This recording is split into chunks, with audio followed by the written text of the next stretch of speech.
ایک نئی جنگ کا آغاز ہو رہا ہے۔ وینزویلا کے اندر 7 دھماکے سنے گئے ہیں اور نچلی سطح کی پرواز کرتے ہوئے ایک لڑاکا طیارہ بھی دیکھا گیا ہے۔ وینزویلا کا یہ دعویٰ ہے کہ یہ حملہ وینزویلا کے اوپر امریکہ کی جانب سے کیا گیا ہے، کیونکہ اس سے پہلے امریکی صدر ڈونلڈ ٹرمپ بارہا وینزویلا کو یہ باور کروا چکے تھے کہ ڈرگ ٹریفکنگ کی جا رہی ہے اور امریکہ اس ڈرگ ٹریفکنگ سے متاثر ہو رہا ہے، اس کی زد میں آ رہا ہے تو اس کو روکا جائے۔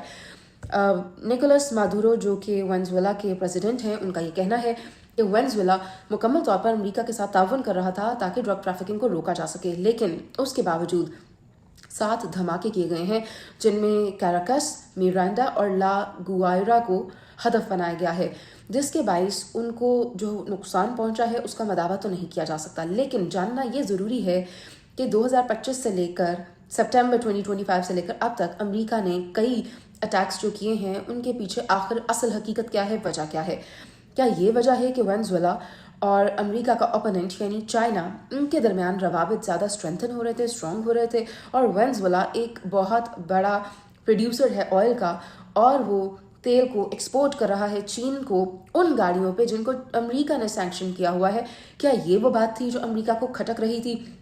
اور امریکہ نہیں چاہتا کہ وینزویلا اور چائنا کے ریلیشنز بھی اسٹرینتھن ہو جائیں، جس سے کہ امریکہ کا اثر و رسوخ کم ہو رہا ہو؟ تو یہ معاملہ ایک طرف ہے، جبکہ دوسری طرف ڈرگ ٹریفکنگ کو بنیاد بنا کر یہ اٹیک کیا گیا ہے وینزویلا کے اندر، جبکہ اس کے اوپر امریکی حکومت کی جانب سے ابھی تک کوئی موقف سامنے نہیں آیا، مگر وینزویلا